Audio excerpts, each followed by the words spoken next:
אני, חשוב לי הלינק לים. לינק שיהיה לי חלל שאני יכול לעבוד בו.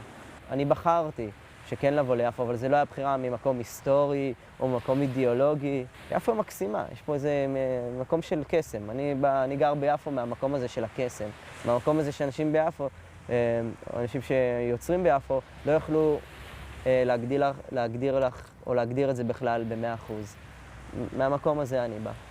כאילו, זה נקודת האפס שלי, זה נקודת ההתחלה שלי. הקסם.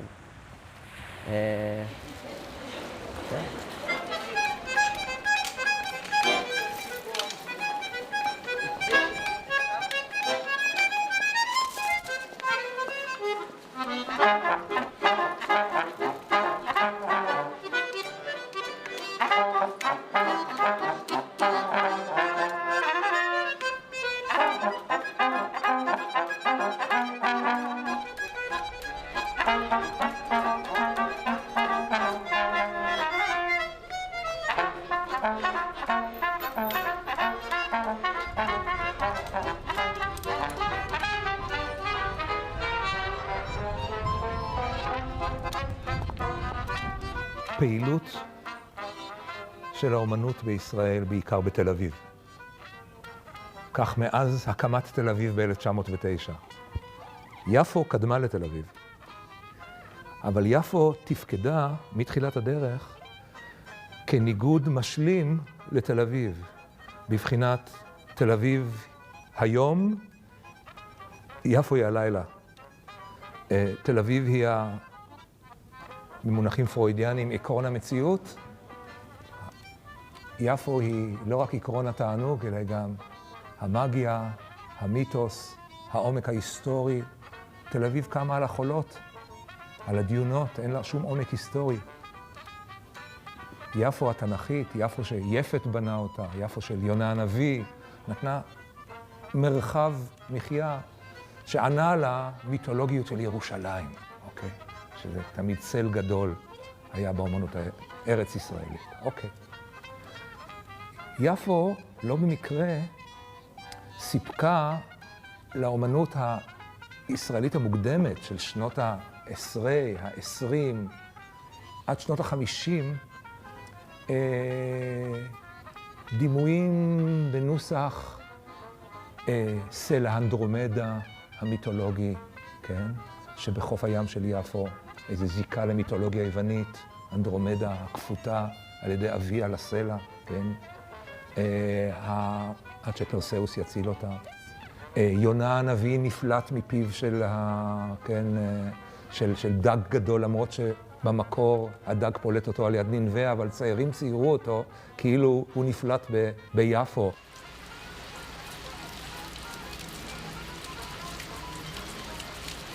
In 1982, my art dealer was renting this place. It was completely run down. And I came and I bought just this part, the view part. It's Turkish Jews who built it in 1740. That when they used to come from Turkey to pray in Jerusalem, they used to come with a boat, park the boat here, pray, wash, and get ready with donkeys and camel to go to Jerusalem. And as a private museum, I can do much more. It's a museum that belongs to the city, the country, because they cannot pay the attention I can. And it's open 16 years. Over 1.5 million people went through. It's the #1 tourist attraction Jaffa, Tel Aviv.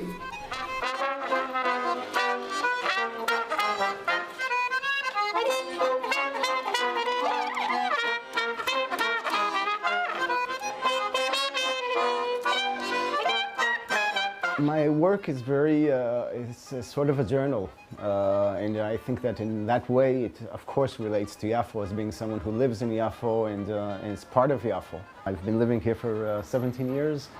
And it's my neighborhood. I'm right next to the beach, which I love, and I'm part of that every day. I think it's also part of the inspiration in general of Yafo, of the romance, of the beauty. Everyone knows each other, and I think it's a very homey kind of feeling you get in Yafo. It's a very different feeling than living in a big city. It's much more intimate. My main subject is usually couples, relationships, and I think that's a metaphor to actually talking about much wider, bigger ideas that are happening around me, using a very basic and emotional icon. מה קורה? ואני רוצה עוד עבודות. יאללה, יאללה, בוא נביא, קדימה. Actually here, this is a great example to see the layers. You see here, there's actually 5 different layers in this painting, where you actually have this whole pattern. It's a little bit like a blanket on the top layer, very colorful, very simplistic.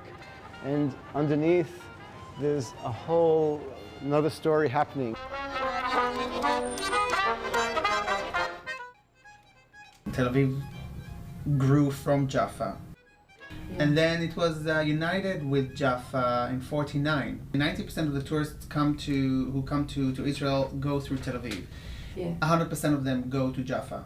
Because Jaffa is even more, it has more of a name, of a site than Tel Aviv, because first of all, it's attached, and second of all, it has all the history.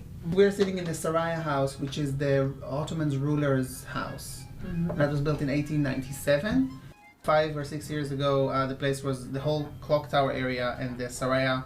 You see the big pillars outside. It's been restored. The development here is incredible. From infrastructure to renovating houses to new projects building. I'm an Israeli gay painter. I live in Jaffa. I love very much this area and to paint the clock tower. For me, it's making idealization of life, to give hope. I mean, this is also the naive style. The meaning of naive style is to make the life happier. First, the lover in the center. The man and the woman are kissing, and here the painter that is in the center of the painting, that he paints the lover kissing near the clock. I put also a starry night. I call this starry night. It's after Van Gogh. I make another kind of stars. Also the building of famous building in Tel Aviv, Azrieli Center, Kol Bo Shalom, and more other famous building in Tel Aviv. I'm very optimistic. I mean, I enjoy so much to create, and I'm most of the time in love relationship, and I'm very happy guy. So I express it in the painting.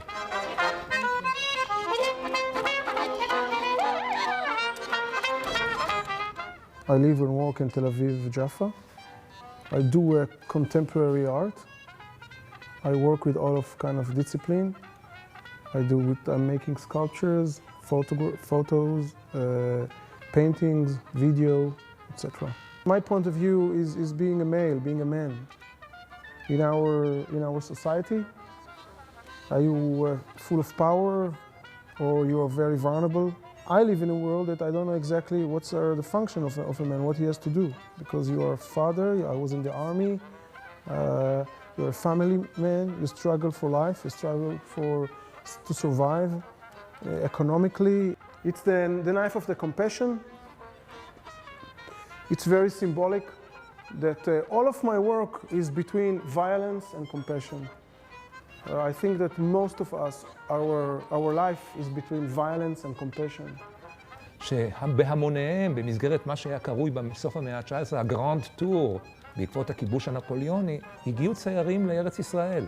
לצייר פה את העתיקות, לצייר פה את המקומות הקדושים ולצייר את החורבות. יפו הייתה מקום אידיאלי. צייר בשם ודר, צייר הולנדי, לא ידוע. אבל צייר אקדמי, ריאליסטן, בסדר גמור. מביט על יפו ממקום מאוד מאוד אהוב, שנחזור אליו הרבה, המפרץ של יפו דרך הדייגים, דייגי יפו, גמלים של יפו, יפו של האוריינט. גדול הציירים הציונים בתחילת המאה ה-20, ממש בהתחלה, אפרים משה ליליאן, צילם את יפו מאותו מקום, מאותו אזור, שאנחנו יודעים שהאזור זה האזור של כפר דייגים יפואי בשם מנשיה, היום זה שכונה נטושה, כן? עשה צילום של זה, חזר הביתה לברלין ועשה תחריט של זה, כן? זה תחריט של אותו מקום. שוב, הדגש הוא על יפו כאיזה נוף רומנטי רחוק בלתי מושג, ומקרוב הפיטורסקיות של הדייגים הערביים. מי שבלט מאוד בשנות ה-20 בתפיסתו את יפו כמקום מגי, אגדי, קסום וליבידי, יצרי היה נחום גוטמן. בית הזונות שהוא מצייר על חוף יפו, כבר הופך את יפו למקום של פיתוי. הוא עצמו שמר על בית הזונות כחייל בשירות הבריטים ב-1919 בערך. יפו אחרת לגמרי תעלה ב-48. כי זאת תהיה יפו של הכיבוש. זה יפו של מלחמת, מה שאנחנו קוראים מלחמת השחרור, הערבים קוראים הנכבה וכולי, הגירוש, הפינוי, הבריחה, יש פה נרטיבים שונים של הסיפור הזה. יפו זאת צוירה לא הרבה, אבל היא צוירה כמקום של הריסות. ב-48, 50, זה ציור של יעקב אייזנשר, צייר תל אביבי שלימד פה בירושלים, צייר את הקרב על יפו. מרסל ינקו, צייר מאוד חשוב, דדאיסט לשעבר, מאבות ההפשטה הישראלית, צייר סביב 1950 את הריסות יפו. יפו הייתה מקום הרוס. From 48, immediately after the independence war, my father found a house till my marriage in 1970. That was my home. Then I left Jaffa and I lived in Tel Aviv and abroad. And when I finished my art study at 2006, I found this studio in Jaffa. And I couldn't, of course, work in my studio without going to visit where I used to live and to see it. And to visit my school and the streets and the neighborhood. I think everybody is busy with his history. And this is my way to deal with it. Downstairs, this door, it was a green door all the years. And the window is still the same. But I know that the other artists, they are looking for other things. They don't have my memories, and Jaffa is changing a lot. The situation now is really different because people first understand the beauty of architecture in Jaffa, of houses, and they liked it, and the flea market and the sea. People love it. So they try to find places in Jaffa to live in or to go around. And it's good for the art. אבל בגדול אני מחפש צילום או משהו שיכול להצטלם מעניין או טוב או משהו שיעשה לי את זה. בגדול השוק הוא כמו מגרש משחקים. ואתה לא יכול לדעת שאתה מגיע מה יקרה, אם יקרה. יש המון פעמים שאתה בא וזהו, אתה הולך הביתה גם בלי כלום. זה רוב המקרים. יכול להגיד לך, לפעמים זה מאוד מתסכל, אבל הפעמים שאתה מוצא את הדברים שאתה מחפש, אז... ואחרי זה גם זה נכנס ליצירה שלך, לעשייה שלך, גם באומנות, אותו דבר. על לחפש, על למצוא, על להתאכזב, לא למצוא. אני חושב שזה משהו שהוא built-in גם בעשייה, ביצירתיות. קצת משהו שהוא מדליק אותך, שהוא עושה לך את זה, שהוא מעניין. אז התיווך שלי, איפה שאני נכנס באמצע, הוא גם מבוסס על הרבה חשיבה, על להסתכל, מבט שני, שלישי, לחיות עם זה, לקחת את זה. אז גם פה אין איזה מהלך שהוא קבוע. תלוי מה אתה מוצא, תלוי בחומר, תלוי מה יש לך. ולרוב זה נשאר as is, ה-ready-made הוא משהו שהוא מאוד מעניין, מאוד סקסי בעיניי. ותלוי בהקשר, לאן אתה לוקח את זה. העניין הוא להוציא אותו מהקשר, במקרה שלי. אבל כן, הנה עובדה שאני אומן שחי ויוצר ביפו, והדברים שאני עושה הם קשורים לאו דווקא למקום שאני חי בו, אלא מסתכלים גם על מקומות אחרים. אבל יש לי פה את הבסיס, כן? יש לי פה את הבסיס, יש לי פה את החומרים שמציפים לי את זה, הנה, שקוראים לי, הנה. זה דוגמה קלאסית, הנה, למשהו שאפשר לעשות איתו משהו. המקום הוזנח עד שנות ה-60 ושימש אתר של פשע בעיקר, אבל גם מועדוני לילה, כלומר זה היה המקום הסדקטיב, הפיתוי הלילי. אבל ככל שאומנים עברו יותר ויותר לתל אביב בשנות ה-20 המאוחרות, בחצי השני של שנות ה-20, ופחות ופחות היה להם כוח ואמצעים וזמן, זה לא כביש מהיר, זה לא אוטוסטרדה, לא היו מכוניות, לא היו... זה לא נסעת לגליל, בשביל להגיע לגליל, לצייר את הדרך, והרבו לצייר את זה, מטבריה לצפת, היית צריך 4 ימים. אז יותר נוח לך ללכת שעה ברגל ולצייר את האוריינט ביפו. אז אוריינט היה, יפו הייתה אוריינט של התל אביבים, בשביל התל אביבים. My father, who was from French origin, arrived here once in '59 to a nightclub and felt he found his home again, which was Montmartre in Paris. And thought he would come and settle here. He was an antique dealer in Tel Aviv. He left the antique shop and bought a bordel here in Jaffa, because everything here in Jaffa at the time was drugs and prostitution, and opened the first gallery in Jaffa in 1960. Old Jaffa attracted artists in the past when the real estate here was still cheap and the artists could afford themselves to move here. The municipality, it was a decision to invest a lot of money in this area to change it from the poor years that no one wanted to live here. Jaffa was a prostitute area before, and nobody lives here. It was a big slum, and they take the places and they rebuild it, and they give to the permission to the artists to live here. And that was the atmosphere in Jaffa. By myself, I was working like a graphic designer outside Jaffa. And during the years, I was also making art in my studio, and we get to the ideas of the art because of the atmosphere of Jaffa and the surrounding of the flea market and the port and etc. My dream is to have art in Jaffa, and I don't care about anything else. I came here because I'm an artist. I live here because I'm an artist. Jaffa should be, first of all, art center. And art can be also good to the economy. I always wanted to be an artist. After the army, I came to Jaffa and I really like it. I find a small studio, and since then I'm here. History is something really important for me. People say that Jaffa should be maybe the oldest city in the world, so it can be really old. This place, for example, my studio used to be a cave. So to work in a place that used to be a cave like 2,000 years ago, you feel something. I mean, you feel the stones here, you feel the history here. So it's really kind of different. I chose to paint in a very positive way.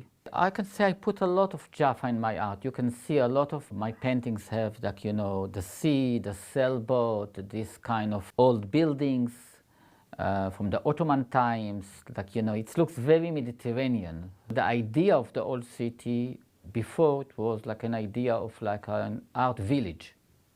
Unfortunately, it's not anymore like an art village. It's become really commercial and touristic. I try to keep it like it used to be, like the idea was that artists will open their own studios and people will come and talk with the artists and buy direct from the artists. It doesn't exist anymore. Most of the shops here don't belong anymore to the artists. That's a pity in a way. Business was really, really bad in Jaffa from '68 to the late '90s, because all the commercial activity moved mostly to Jerusalem and Old Jerusalem. Now the activity in Jaffa is picking up very beautifully. It's only something that is happening in the last 3-4 years. And at least for this, Old Jaffa should be praised, because I think because Old Jaffa exists as it exists, it draws people to come here and open other spaces, either to show or to live and create. Because I don't need to make a living from the gallery, I decided to devote it to contemporary art. And I let young artists and young curators bring in proposals, and whatever I like as art, I let it be exhibited here for periods of 3 to 4 weeks. So we have some 10 exhibitions a year. I don't see that people, artists can find cheap studios and come and open places, and to be in this neighborhood is already very expensive. I support the young artists. I buy. I buy because I like them. I buy because I see that they really have a talent. They're not a bluff. There is a lot of artists that are making up stories. They copy here, they copy there. Try to be yourself. If you have it, it's gonna come out. Don't stop. Work hard. I live here for a year and a half now. I came just in the right time when the real estate market just started to develop. It's a bit far from the center of Tel Aviv, but that's what makes it more interesting to me. Each artist found their own inspiration in the world. I'm all surrounded with renovation and with constructions. My environment have an influence on me, and I do deal with environment in my work.